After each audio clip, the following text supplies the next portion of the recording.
Sometimes we need to be careful on how we treat people. Not everybody is replaceable. Not everybody is disposable. Not everybody you come across is the same. God has used great people to for His glory. God used rejects. He used some of the people in the Bible were rejects, people that people would never have thought to be great leaders, great kings, and He used them for His glory. God can give you the renewing of your mind. He can transform you into a whole new creature. He can develop you in ways society and family could never develop you. So sometimes when you're looking at a person and you're thinking they're replaceable, you don't know what kind of future God has for that person. You don't know what God has installed in them, equipped in them. So you have to be careful how you treat people. The King David was a perfect example. King David was the underdog.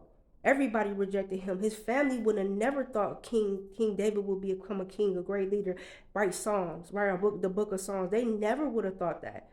But God used him for His glory to show. King David was a man that was after God's heart.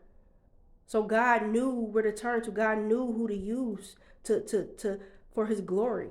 And God will get the glory in any transformation. So be careful how you treat people and understand that if you're going through that transition, that elevation requires separation. Never be ashamed to separate yourself from family and friends and things that are going to distance you from your Father in heaven. Because, in order for you to be reintroduced to yourself, your true self, who God identifies you as, not the world, not your family, not your co-workers, not your friends, right? Who God identifies you as, that is going to require some renewing of the mind. That is going to require a whole different you. That's going to require new habits, a new lifestyle. So never feel guilty for, or feel like you're leaving people behind. And it's not that you're leaving people behind. You're just leaving your old self behind. You're trying to be a blessing to others. And to bless others, God has to bless you. And to receive that blessing, you have to change.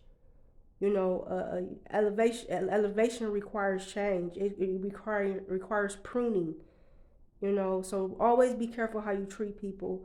Always stay humble. Have a humble attitude.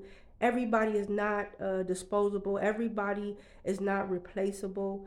Always stand close to God and understand that your growth is important. It is important to your family, and it's important for your generations, and it's important to God. God bless.